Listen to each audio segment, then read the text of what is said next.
I'm told the number one fear people have is speaking in public. It's the one fear I don't have. Join me for the Love Speaks series, where we leave fear behind and we speak love. Loving our story, loving speaking, doing what we love, loving each other, and loving ourselves. Our stories are what connect us and make us better humans. So join me and my Love Speaks friends for some stories, some laughs, some inspiration, some speaker tips, and some unexpected truth. It's the Love Speaks series, where a little bit of love goes a long way. Welcome to the Love Speaks series. Here's your host, Sally Lou Loveman. Okay, today we are in the studio and we're talking solutions. My guest today is the go-to person for all things. You can laugh, but it's true. Politics, sports, media, and music in Chicago, where we are today. She's known as the woman who is everywhere, and I'm lucky enough to say that she's with me today. She's a native of Chicago. She is affectionately known as Sista Afrika, and when she calls you sis, you feel an injection of love shoot right through you. Trust me.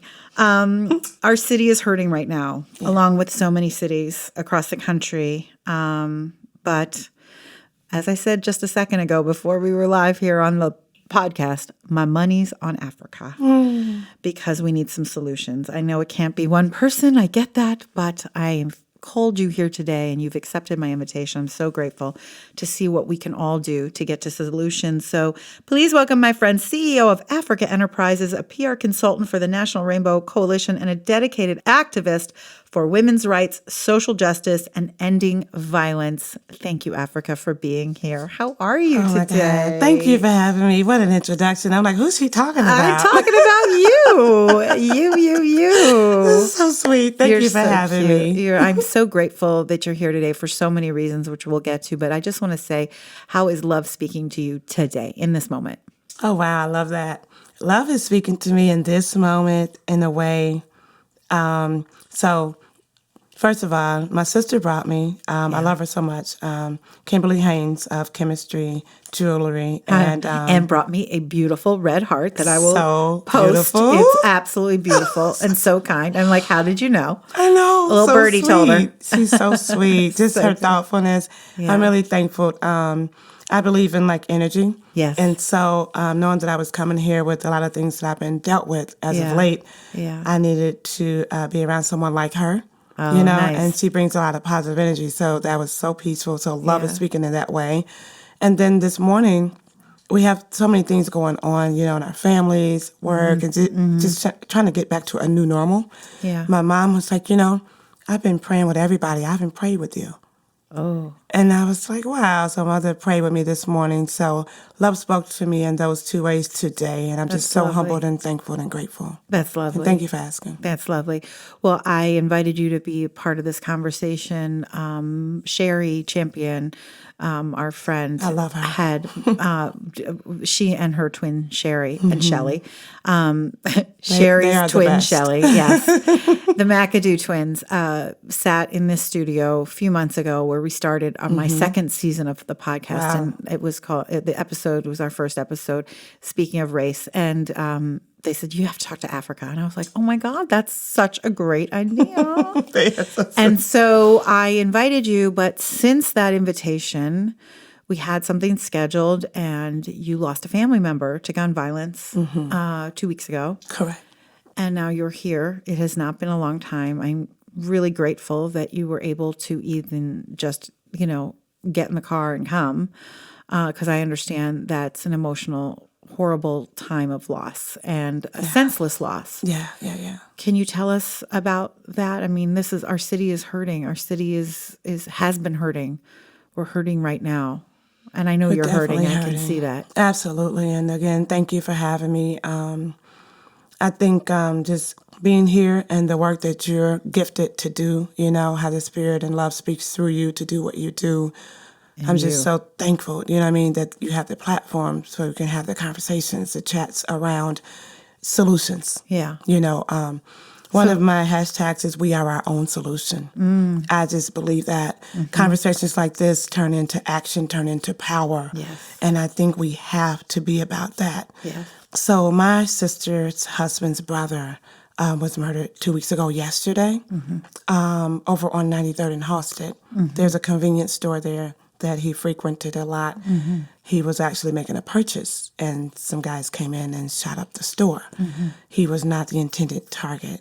However, they were reckless enough to just shoot into the store, Right. Not considering who was in there. It didn't matter, obviously. So Right. 79 shootings just this past weekend, 500 for the month of August. On top of a pandemic, we have a pandemic. Yes. We have work to do. Yes. We have work to do. Chairman Fred Hampton Sr.'s birthday was yesterday. And I saw a lot of posts around, him and the work he did with the Black Panther Party in the 1960s. He was before his time, and I will definitely try to connect that. At 16 years old, he was over the Black Panther Party. He brought the breakfast, to schools, which is what we have now. Breakfast is served in schools around the country because of some of the work that he did in the 1960s in Chicago on the West Side. So if we would go back, I always try to go back and look at what worked. Right. There were some things that were prolific in what worked in the 1960s that we can bring back today. Like Those what? things are very, very simple things, just simply speaking to one another. Civility.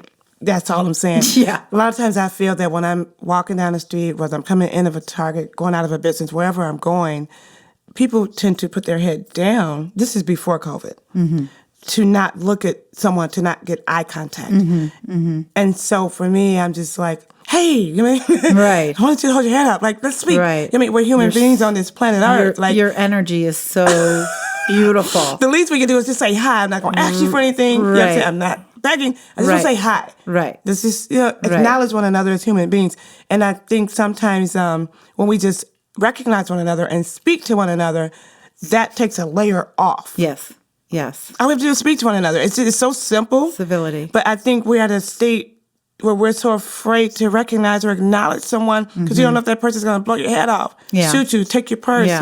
Look at Yeah. you the wrong way, make you feel uncomfortable. So Right.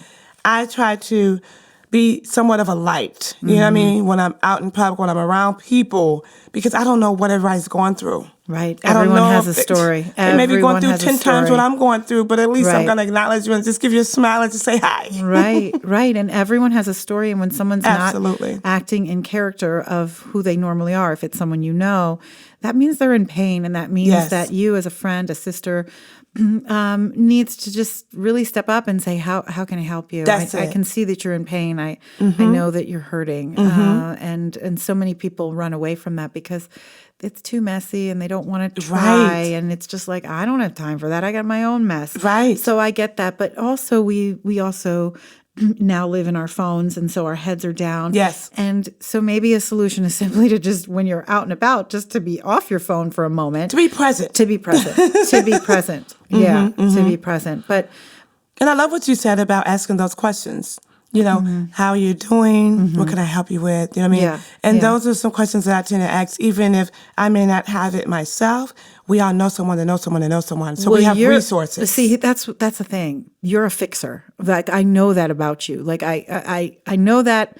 I don't know you that well. I know you through the few times that we've been together when you showed up for the Equal Pay rally. And I was like, Afrika, what are you doing here? You're like, well, you posted it, so I'm here. And I'm like, oh my God, that never happens for me. Thank you. And you're like, sis, I'm here. I'm like, oh my God, I'm a sis. And you've arrived. Like, You are so cute. no, like, it meant so much. And you had your son with you. And it was like, oh my God, that's so That nice. is so important. Equal pay for women. Are you kidding me? I was like, I'm going. Yeah. But like, Dorothy Brown was there, and I needed Right. my male black sons to see that. yes. And to see the diversity, and Yes. to see that this is not a black and white. This Right. is us. This is women. women. This is real. Right. I need you all to see that. Right. They're gonna grow up. They're You're gonna have such women in good their mom. lives. They Right. need to understand equal pay is real. Right. The same education, but we get less pay. The same experience, less pay. Right. Same work. Not okay. Yeah, no, not Right. okay. I was all about that. I was so happy that I saw That's that a good post. teaching lesson. That's wonderful. Well, I mean, and you really are the woman that is able to show up in so many places. And right now, of course, COVID does doesn't allow you to Right. be as active. So, as an activist, how are you keeping your work up? You've been an activist all your life, probably. Like, when did you know you were an activist? Like, what age? I mean, you might not have been a practicing activist yet because you might have been young, but like, when did Right. you know? Well, I remember one time my church was in Inglewood, and we lived in Hyde Park, and the car didn't work. So we took the bus to church, and it was 6 of us. And so I was the youngest. We were on this bus. It was a crowded bus, and this little girl on the bus was being inappropriately touched. And I was kind of like not all the way in the back, but my sister Jessica was sitting not far from me. And I could see in her face that she wanted to say something and she didn't. Yeah. Okay. I was so hurt myself. I like, oh my God, I can see it. I was just freaking out. How old were you? I was about 8. Okay. And she was maybe 6. Yeah. She was shorter than me. And she was standing up holding the railing, and there was a man sitting down touching her. Wow. And I was freaking out. Right. And Were your parents with you? They were. And they were closer to the front. And they kept keep an eye on us. And I was with my older sister. And I nudged my sister and got her to look. And then the little girl and her mom grabbed her hand and they got off. For that reason, I have lived with that. I'm embarrassed about it because I didn't say anything. So the fact that I didn't say anything and I saw something wrong, I have to live with that. So for me now, I would never be anywhere and watch someone be mistreated, mishandled, mistouched inappropriately ever in life. Because I had a missed opportunity. Yeah. But again, I was afraid because, of course, this is a grown person, a grown man. Right. But in my spirit, you know what I mean? I've had to wrestle with that. I mean, my sister talk about it all the time, you know? Yeah. And she's like, well, after you did nudge me, you showed me her mom, you know, it was their stop. They got off. How many times has that happened that we don't even know? Right. I just so happened to see it. Right. Because I was a little girl at eye level to see it myself. Right. Awful, awful, awful. Right. So for me, I think that was the beginning for me of knowing that I do have a voice and I can say something. Right. Right. Very powerful. Very powerful image of that moment for you. I know you just said you live with it, you still see it. But I hope that you know now, however many years later, you are channeling it in the right direction. And your heart is speaking so massively right now. And I hope that you don't carry that shame and guilt with you because you are now using that as a way to make the world a better place. And that's what you're doing. It's not even a hope. It's an is. It's an is. Yeah. We are all we got. Yeah. So how's your family doing right now? You know, my brother passed 3 months ago, and my dad passed last year. So It's a lot. Yeah, and then, 86 people to COVID. What do you mean 86 people to COVID? I've lost 86 people that I knew in personal, family. Okay. Let's just stop this moment right here. I'm sorry. You've lost 86 people? And I'm sorry that I counted, but it's like after a while, it was so many services and, you couldn't go to this one, you couldn't go to that one, somewhere out of town.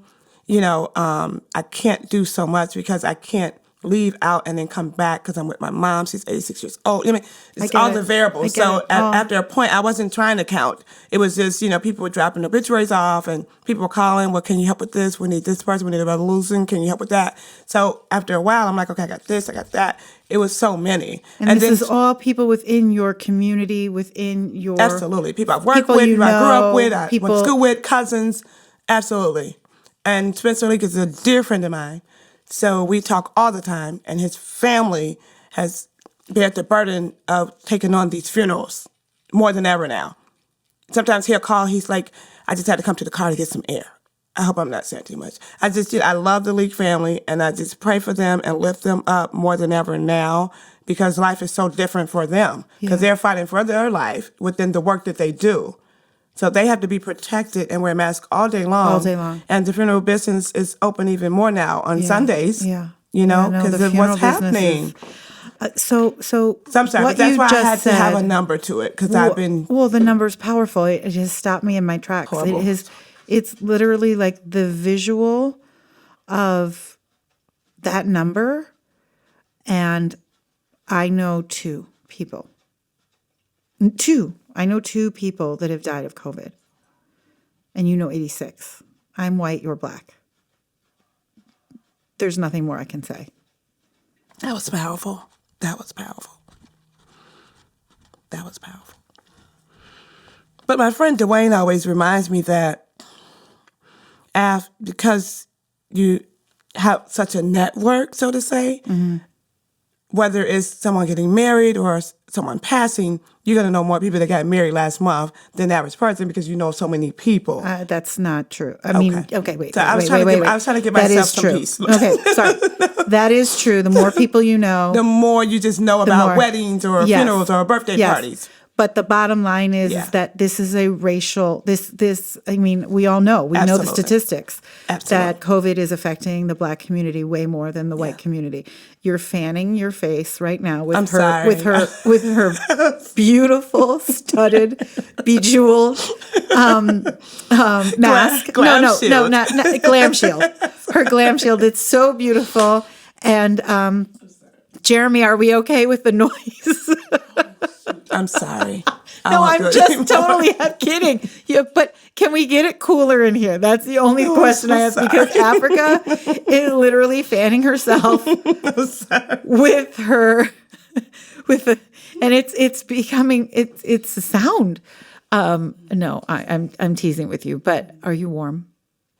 Are you warm? You feel a little warm. I'm almost 50. Okay. I'm always warm now. I get it.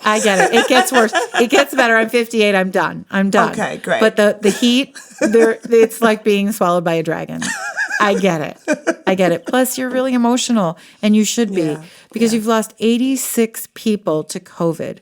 You've lost a brother-in-law's brother to gun violence in Chicago. I'm sure you've lost other people that you know and love to gun violence in Chicago. We are struggling. We don't have the solutions in place. Guns are everywhere. People are scared. People are, all around. Okay, so we can be civil. What else can we do to help our cities and many other cities fear that's happening right now?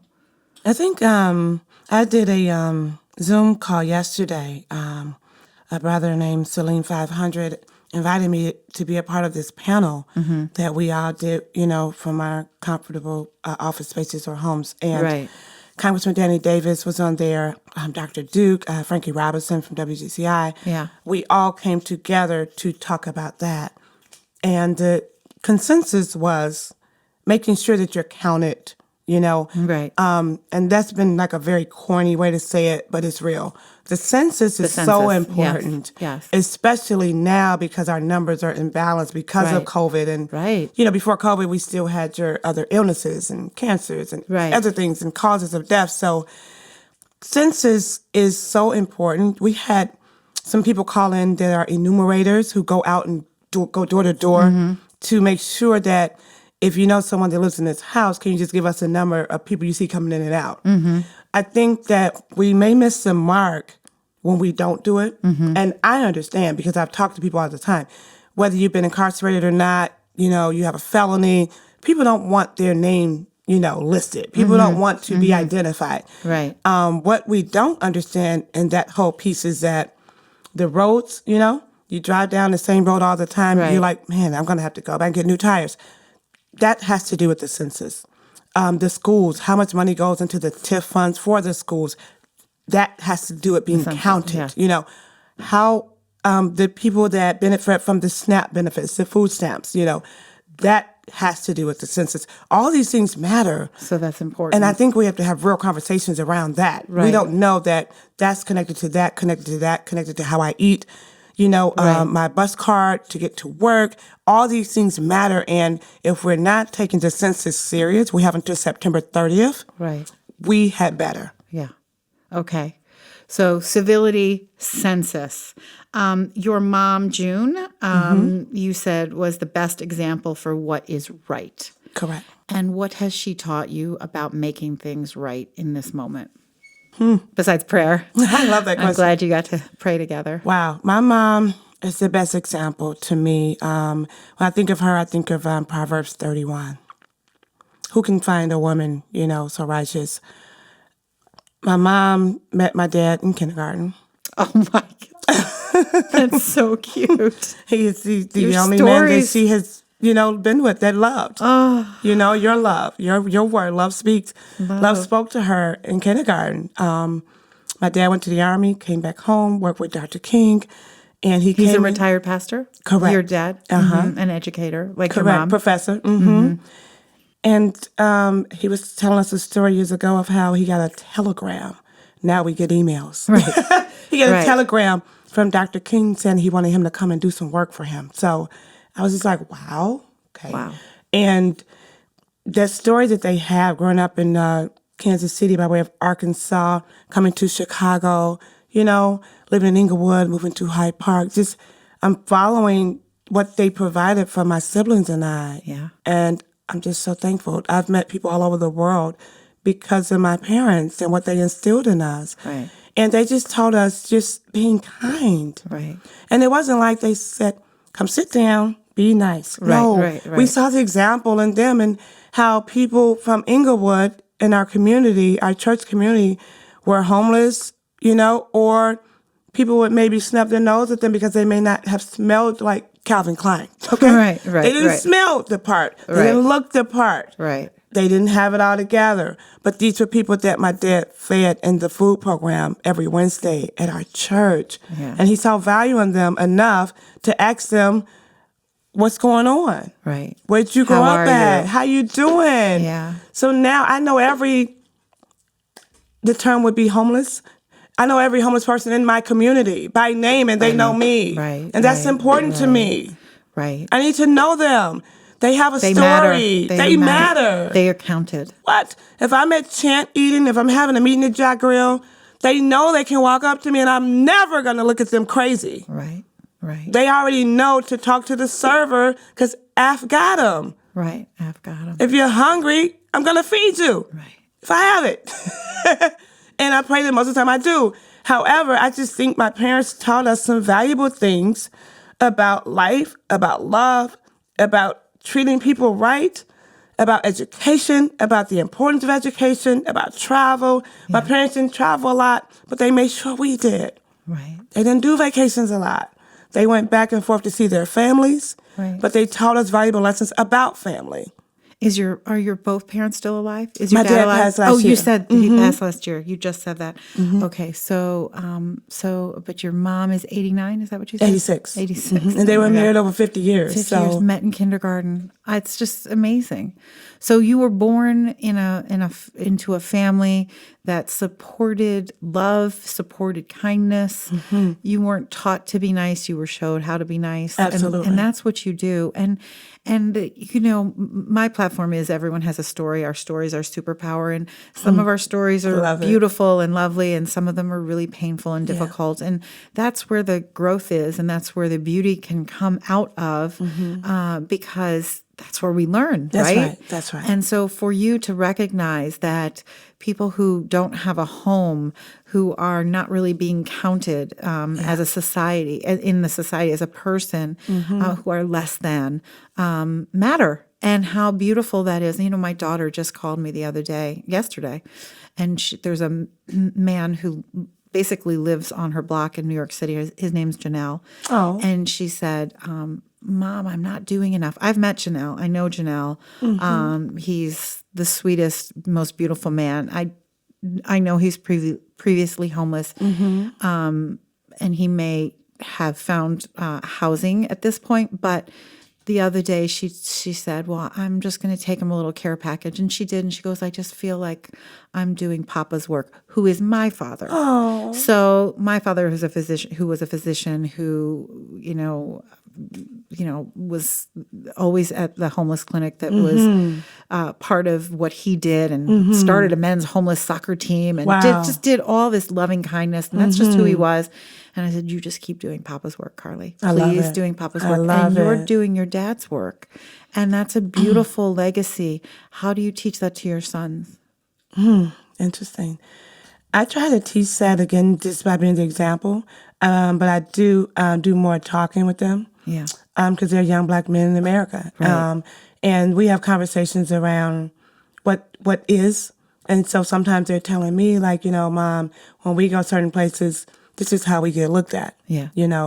When you're not around us, this is how we get treated. Right. So we had a situation, my son was doing a law camp, and we got in the elevator, and this white woman got on the elevator, and she kind of moved further away from us, Now, naturally, the elevator is a smaller space anyway, so. Is this also during COVID or No, pre-COVID? this was 2 years ago. Okay, got it. That he was 16.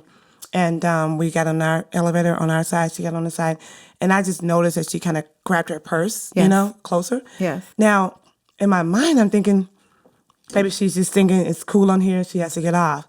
Then another part of me was just like, wow, what if she's not thinking that? What if she's looking at my Black son in a certain way?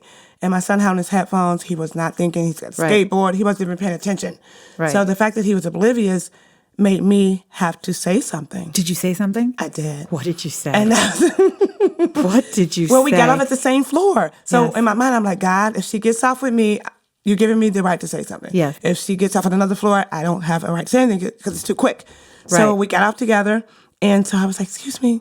She's like, yeah.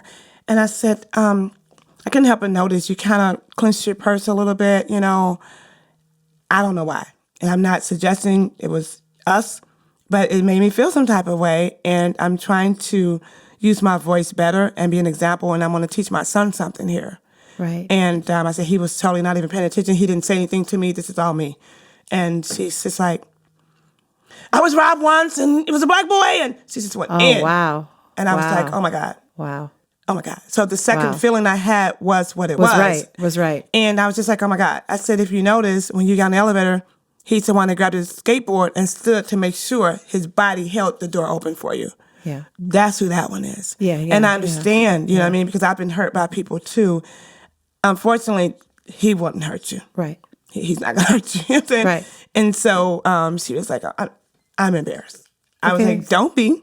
We got to have conversations like this. She gave me her Exactly. card. Guess we got what? together. We had coffee. Of course you So did. I just think, Oh my God. if we do things like that, sometimes it can have an outcome like that. It's a beautiful message that has landed so massively on my heart because, it's like if you let that go, you wouldn't have given an opportunity for her to understand how you feel. Correct. And what a beautiful opportunity for your son to see. Correct. And the fact that you're like, hey, it's these conversations are uncomfortable. They're uncomfortable to have. Yeah. And if you're comfortable all the time, you're not working. You got to be uncomfortable. Come on. And you said in the beginning that the fear is number one that people have, but Fear. that's not your issue. It's not. Thank God. No. But what's beautiful is that everyone has a story. So now this woman tells you, well, I was robbed and the boy was Black and da, da, da, da. Okay, well, that doesn't mean my son who held the door for you is going to do the same. Absolutely. So let's have that conversation and let's do it with love. And let's have love. coffee. That's right. And let's have coffee. Let's understand each other more. Yeah. And we keep in touch to this day. Right. And even if you never saw her again, she'll never forget you. Ever. And she might treat the next situation differently, which is what the ripple effect We have is. to pay it forward. Yes, And so that's taking a those solution. risks is so important, but it doesn't always have the outcome. I remember when my sons were smaller, and I always say, when Black boys are smaller, they're so cute. Yeah. When they grow up and become men, they're a threat. Yeah. And I didn't know that. And I would hear that and it would just make me cringe. I'm like, ugh. And as they got older, I would notice things. So we were going into a store one day and my sons, they had really long hair. And there were some other, Black guys hanging out in front of the store. And they said, wow, Miss Shawty gonna have all the H's. Hoes. And I was like, huh? What? Yeah. Why would you project that on my child? You Right, see, so I'm right. thinking, No. what did I do to you? No. Right, And right, so right. in his mind, it was kind of like, because he's handsome and he's got that long hair. Right, right. Wow, he gonna have all the. Yeah. So again, in that moment, I had to say something. Right. And so that was a risk. Right. I was not in my neighborhood. Right, I didn't know where I was. It wasn't my Right. area. I was Right. going somewhere and I stopped in the store. Right, right. And my children were just like, they're so used to me. They're like, Mom, please don't say anything. Right. He didn't mean no harm. Right, Mom, right. And I'm like, oh, no, I'm going to say something. Right. And so there was this poet named Momma Brenda that passed, and she did a poem called Somebody Ought to Say Something. Ah. So I was feeling that, Right. her energy was transcending through me. Right. And I said, hey, excuse me, bro, what did you mean by that? Now, my youngest was 6 and the oldest was 12 at the time. And he was like, I was just saying, Shawty gonna have all of them. Look at him, he draping. Right. He draping. Look at him, he got that hair. Right. And I was like, wow. I said, wow, I appreciate that. I'm gonna take that as a compliment. And I needed you to explain that for my children because we're going to go back and have a lesson about it. Right. Because right, no, he's right. not going to have all the H's. Right, okay? right, He's right, going to have right. one woman. He's going to be committed. Right, I went all the way in. Right. Because it was important enough for me to do that. Right. So when you But talk look, about I what do I mean- teach my children, I had to stop in that moment and have that. They laugh at me today because of that. Mom, you could have got a shot. No. I had to take a risk. You I had had to to have a take a risk. conversation because no, he's not going to plant a seed in your mind to grow up and be a whore. Exactly. It's not going to happen. No. No. Not on your watch. No. No. I had to say my something. money's on Africa all day long. That's the theme. Honestly, I'm a lot like you, but different, but very similar because if I see anything happen wrong to someone, I'm not going to stop. I one day saw a baby crawling down the sidewalk in my white suburban neighborhood. And I'm like, and my kids are like, Mom, don't stop. I'm like, don't stop. The baby There's was a by himself? baby crawling by himself. And I'm like, I pulled over. My kids were kind of like, not toddlers, but like 12 probably. They're like, what are you doing? No, Mom, don't do it. I'm like, there's no baby. chance. Right. Pick the baby. Pulled the car over, picked the baby up, knocked on the door. Is this yours? Yes, it is. You have no idea that actually happened. That I have witnesses. But my point Thank God, is, though, that you did that. The baby could have got to the street. Yeah, but that's my dad and me. Like, I'm not going to let anything Absolutely not. fly in front of me that is wrong, and I will stop, and I will. I told a whole story about I got a call. I was at work. My son, it was school. It was 8th grade, and the kids had been disrespectful to the teacher. And I was like, I'm leaving. I drove right up to the school, and I was like, and I pulled my son, and the kids saw me coming, and they're like, whoa. I'm like, were you disrespectful to your teacher? Because if you were, that's not going to fly in my home. Right. And so, it was a group mentality thing, which it always is, and blah, blah, blah. But I'm like, I don't care. If you were part of this, even if you stood by, even if you weren't rude, even if you stood by and let it happen, you're going to go apologize to this teacher. And he was like fear. And I'm like, no, you are not going to be disrespectful. That's and right. you're going to learn this lesson now. And I think so many of us need to know that our voices matter. Absolutely. And that you can't do it later. You got That's to right. do You it gotta do it. now, in the moment, when the lesson is presented to you. That's right. And we're not perfect. We don't always That's get right. it. That's Like right. you started this podcast with the sadness and the angst that you have over the small girl that you saw on the bus and you didn't speak up. But now there is no question whether Africa is going to say it or not say it. And same for me. I'm very similar to you. And if you see something that's wrong, you have to say no. Yeah. Even if you aren't in your neighborhood or you, God forbid, fear that you could be hurt or anything like Absolutely. that. It's really powerful. So now you've got civility, you've got using your voice.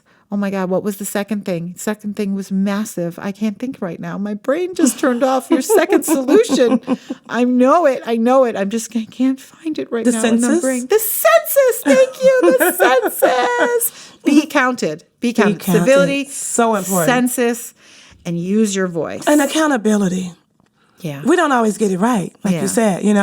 My parents were married over 50 years. They took their vows very seriously, Yeah. to death do us part. Yeah. And for me, that's something else that I've had to have a conversation with my children about. You know, I love my husband to this day. It's nothing I wouldn't do for him, but we are divorced. Yeah. And I had to have a conversation with them. We did, about us, departing, Right. We wanted to make sure they knew that it wasn't them. Sometimes children grow up and they feel like it was their fault or, Right. you know what I mean? So we did that. And I think as mature and responsible and accountable adults, it was important for us to move on and to let them see us move on in a very loving way. And that's the thing. Your uncomfortable conversation with the white woman who clutched her purse was with love. And departing from your husband in marriage is love. Yeah. And so if you can feel that and teach that, that's because we're all going to have relationships that are difficult, whether it's a stranger or someone you're married to. Absolutely. And they know if dad is hurt, they call me, Because girlfriend call mom, where's he at? Yeah. We have to be there for each other, correct. What can we do about the gun violence? Obviously we know gun laws need to be real and need to and that is one of the most important things that, which is why I'm voting for Joe Biden, obviously. But what can our city do? I mean, it's just every week in our church service, we're praying for the names of the people that were shot over the weekend, and it just keeps growing. Just over like the 80 hashtags just over the keep weekend. growing. Over 80 500 last in month. August. I mean, this is another pandemic. It is a pandemic. So you ask, what are we going to do? Okay. Obviously, I don't have the answer. I know. But I do feel that there are some things I think we can look at, a little bit more with intentionality. And those are things like, I hear people tell me things like they know someone that has guns in their home. Okay. Tough conversation to have. Yeah. And it's not a conceal and carry situation. Right. Okay. It's a gun that was purchased on the low, what I mean, from somebody, Right. So these are the guns that you didn't get to go to a range to get proper care to understand, which is why all of these accidental deaths happen also. Yes. Like with my brother-in-law's brother. So these are the things and the conversations we have to have because, 18 babies under 5 just within the last 3 weeks. Not okay. That's 2-year-olds, 18-month-old, but what is happening here? Right. So I think it's a situation where you've created this platform. We have to have more of these conversations. They have to be raw and uncut. But the laws have to change. I mean, the laws have to change. I don't know how many times I've been to Chuck's gun shop with Father Mike, who I love. I don't know how many times. I just don't know. I think that the laws have to change. That's one of the more obvious things that have to happen. And I think the people that are in office that make the laws what they are, you know what I mean, or that have the power to have a voice in that, we have to continue to put pressure on them. Yeah. So the people that we vote in, whether of course. that's the person we voted for, that we wanted, whoever it is, we have to get to them and have real conversations like this about gun control. Have you ever thought about running for office? Oh, have mercy. You would be. I really want you to. I'm running away from office. It's 4 years saying, running away. I'm going to run away. No, honestly, I haven't. People ask a lot. I think it's more about the passion that I may have. Yeah. I don't know that my quirkiness is built for a real situation. Right. Well, that's important to know yourself. But your passion, I mean, you engage an audience beautifully. You speak all over. You have your own talk show, which I love. Can we talk about your talk show? Yeah. Tell us about your talk show. Real Talk, Real Women Live. Thank you. And the men who serve. Right. It's the only show of its kind, and I just learned that last week. Davy Davenport, a dear friend of mine, amazing realtor and friend, used to be a serial black businesswoman in the 70s. So she owned hair salons, and she did like so many people's hair all over the world. And she got into real estate. She lives in LA now, but she came to Chicago because she had some family members that were challenged, and then she had some family members that passed. So she decided to do this conversation around conversations like this. And she asked me if I would be a part of it. And I was just looking at it like, I don't know. I mean, you know what I'm saying? I know what I can talk about. I know what I'm passionate about. But I don't know if that's a platform for me. She's like, of course it is. Come on. Right. And I was just in LA last year in March. A good friend of ours, Michael Cox, the artist, he had an event there. And so I got to see her. We gelled and had a good time. So she's like, your energy was so great. Would you please come and join us? And I'm like, okay. And I'm enjoying it. I love the show. Well, It's you're lot a of producer's fun. dream. I mean, as a TV producer, you're a producer's dream because you just speak with your heart and you have so much passion and you're beautiful inside and You're out. so sweet. Thank you. Yeah, so that's fun. I'm sure you're having fun with it, and It's a lot of fun. You're not in a studio; it's all No, virtual. we're all at home or in Yeah. our offices. And Yeah. so, it's not like we can have someone like 5, 4, 3, 2. Yeah, We don't yeah, have that, which yeah. you used to, right? Yeah, no We don't teams. have that, Yeah, right? yeah, yeah. We are all winging it. But, the industry and the chemistry is great. Sometimes, we have to listen better and Yeah. see who's talking to know when to come in and when to come out. But it's beautiful. And that's harder to do virtually. That's much harder. Absolutely. It's hard to do on a stage even, but it's harder to do. Yeah. That is a very large skill to build, and I'm It sure is. that you're working on it, but I'm also sure you're doing it beautifully. And it's fun. And then we talk about everything from dating, relationships, veganism, health and wellness. The mission is to help people during this time cope. Yeah, yeah. You know what I mean? 'cause So we need it's to. all about, we started the show during COVID, and people have really, really learned some things about staying at home and the value of that and getting closer with their family. If you're enjoying this podcast, I would love it if you would consider rating it 5 stars. You notice that there aren't commercials, right? That's because I don't have a sponsor. Not yet, anyway. So listen to the Love Speaks series commercial free and rate it 5 stars. Send it to your friends, share it, spread the love, and thank you for listening. What's been your gift during this gift? time, during COVID? What's been your gift? Oh, wow. Wow. My gift to others? No. What gift have you received? Like, what has been a wonderful thing that's come from this time that's been so hard when you've lost 86 people and you haven't been able to, live your life the way you've lived it, as nobody has. I'm just saying, what gift has come from this hard time for you? Oh, wow. Amen to that. The gift I would guess, it's so hard to think about yourself. You're I'm like, having my gift to trouble. others? You're Okay. having trouble. Such a nut. Okay, my gift to myself has to be learning how to still maintain myself, my health, my mental health also, because there's been a lot of mental challenges here. Yeah.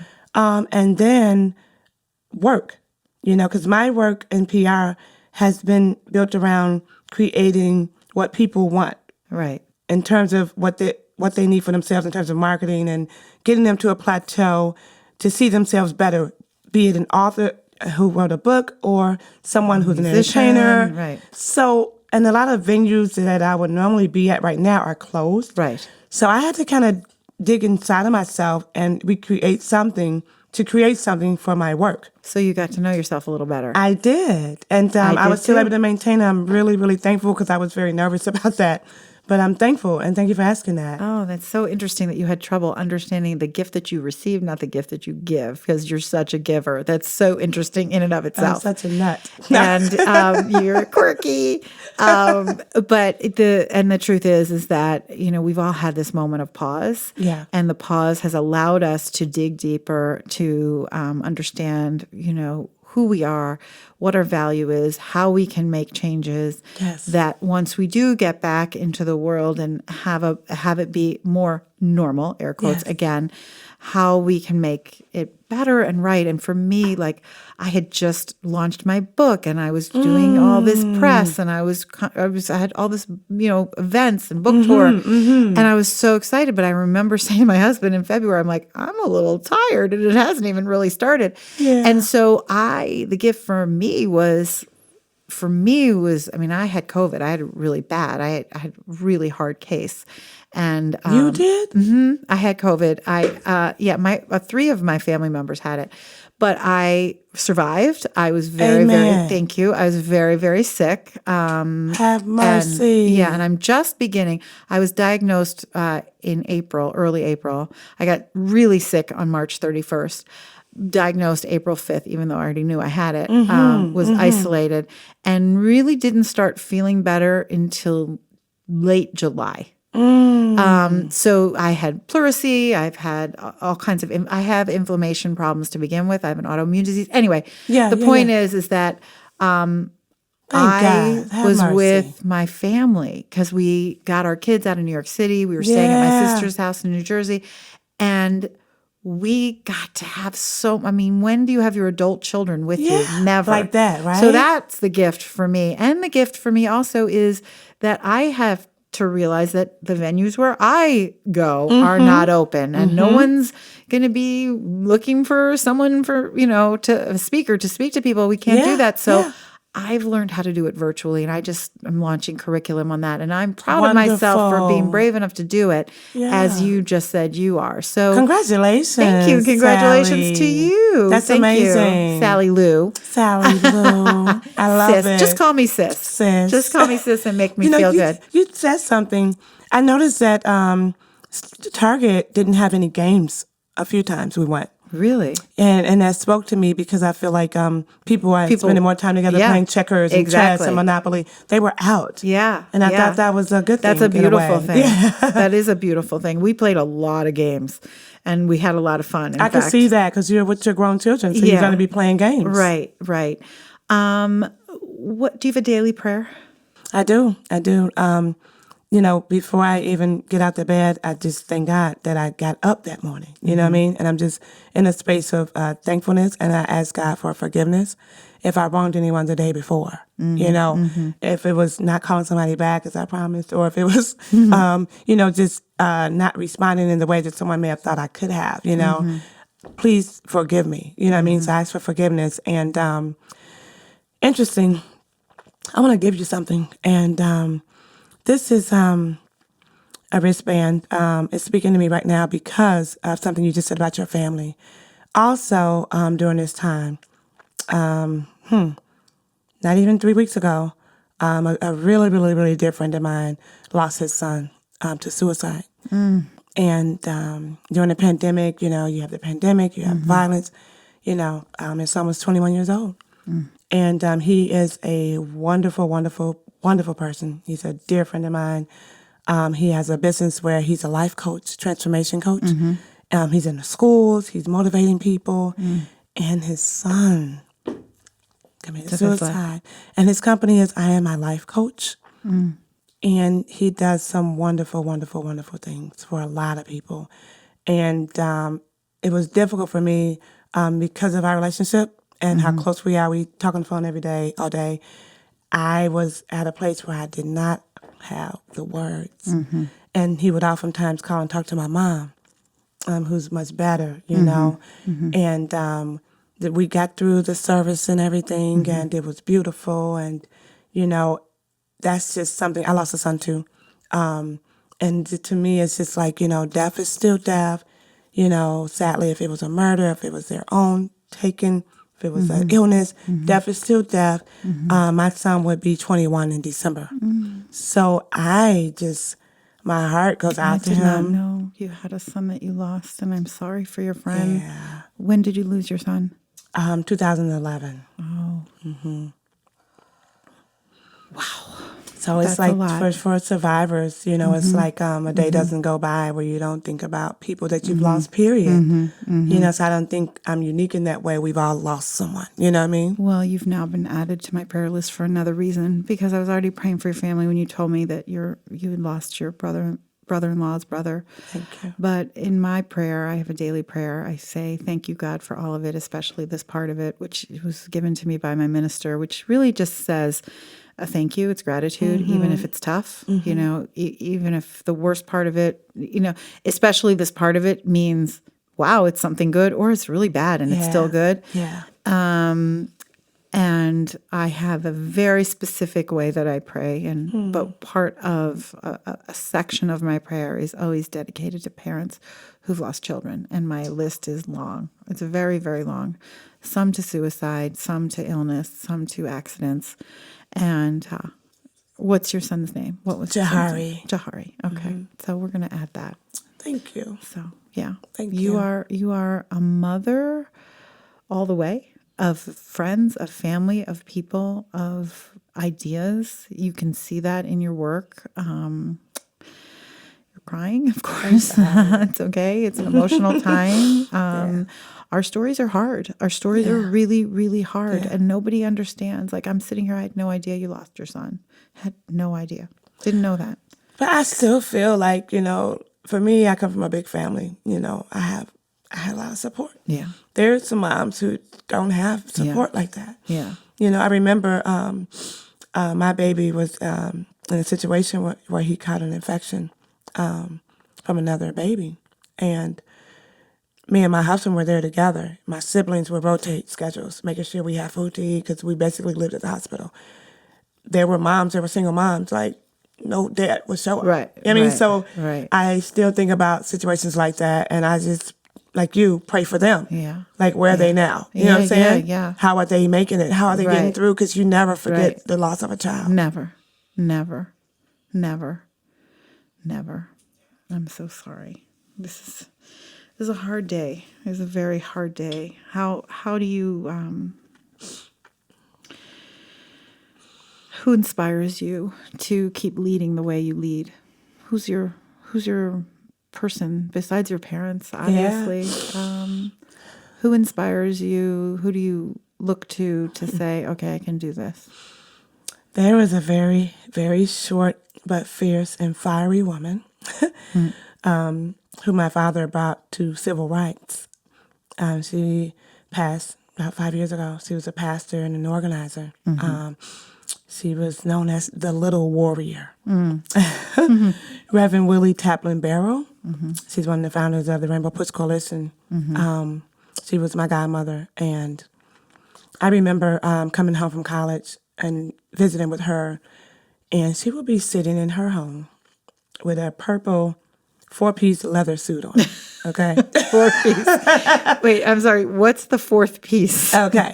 The hat, which was... It would be like a little tam, okay? Got it. With a feather in it. Got it. And then the jacket, the vest, and the pants. The skirt. Okay. Oh, skirt, sorry. Oh, yeah. See, Kojic, not a joke. Kojic, they do that. So, and I was saying, man, where are you going today? I mean, any given day, I remember one day I was there, President Bill Clinton called. I was like, what? Hello. Right. He's like, oh. And, I'm thinking somebody's joking, right? And I'm like, what's going on? He said it's Bill Clinton. I don't know, Ma. I give her the phone. Hey, Bill. Hey, what is going on? What's happening right now? Right. I mean, President Obama was one of her godchildren also.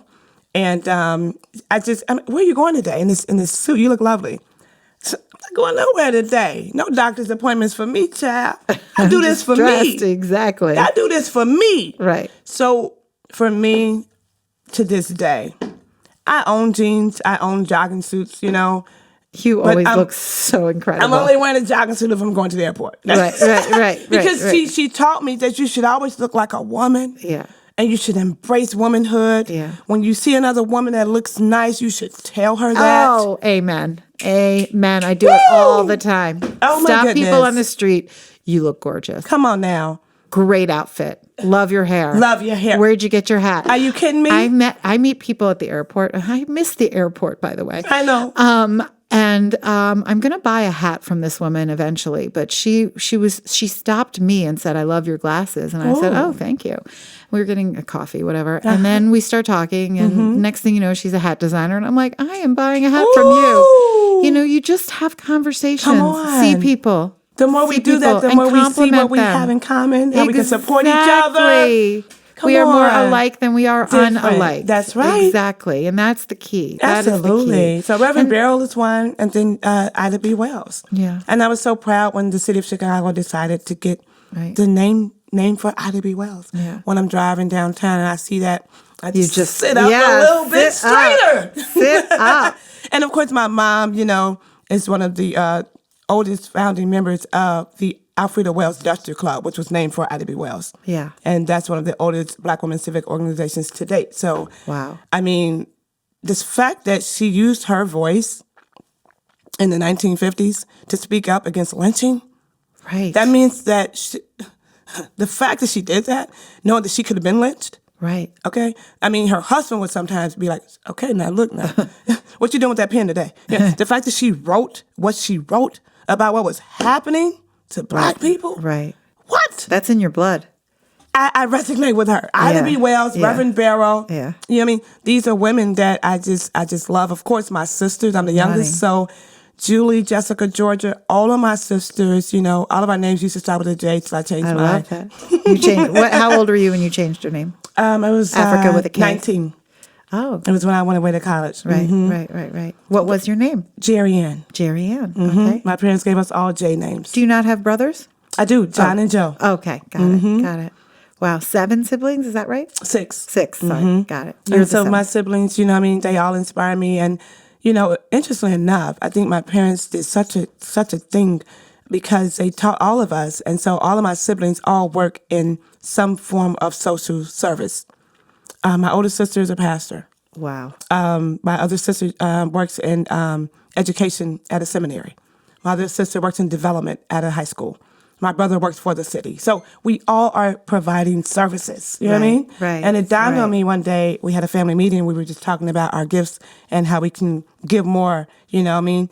And I was like, wow, Mom and Dad, you all did that. Yeah, Y'all did that. they did that. I mean, we are like so unselfish. You know what I'm saying? We give of ourselves and we want to see the world better. Yeah. And I think that's so important. What a beautiful, beautiful family. I wish you would take like a family portrait and just place it all over the world and just say, just put good in the world because our family can. What's your family? love it. What's your family's name? It's not Porter, right? Porter. Oh, it is Porter. Okay, I wasn't sure if that was your married name or Right. formerly married name.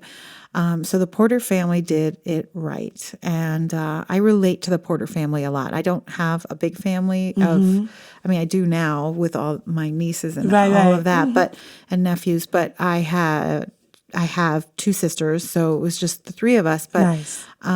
but my family did it right. The Awesome. Oaks family did it right. They raised us the right way, and we all don't consider ourselves activists at all, but we consider you are. ourselves good people who are putting good out into the world. Oh, And yeah. when Oh, I yeah. see my babies doing it, that's when I know Come I did on. it right. Come on. And that's when I know my dad did it right and my That's mom did it right. right. And you know what? Not everybody has that blessing. God, it's so rare. It's so rare. Yeah. So I think that's probably why I'm drawn to you, because we have that in common. And I pray for those who don't have that support to find it in someone else that can support them with love. Absolutely. Because we can't do this alone. We cannot. No, we cannot. We cannot. We need each other. I can't thank you enough this hour. It just flew by. I just got the wow. signal that it's like 2 minutes. So Jeremy just gave that to me. Awesome. And so here's my question. Where can people find you? You have a platform that is beautiful. And tell the people where we can find you. Oh, thank you again for having me. This has been the quickest hour. I know. It went fast. Made me cry, made me know, laugh. You know what I'm saying? Fanning. Right. We've Having been a moment. having moments. I've learned so much. So sweet. I Thank think you so the much. 86 will never leave me. That just really hurt my heart in every way. And it really woke my heart. You said 2. 2. I had it. I lived. Right. Thank God. But I know 2. And I really don't know the 1. I really don't know the 2, actually. They're really mothers yeah. of 2 friends. 1 I actually know, but the other I really don't know. So What they're a not even, it's not even testimony. close. Wow. It's not close. So that is, if you were to make a study, you would say, okay, well, there you go. Yeah, there's some variables there. That's Yeah. it. That's it. Yeah. I'm 2, you're 86.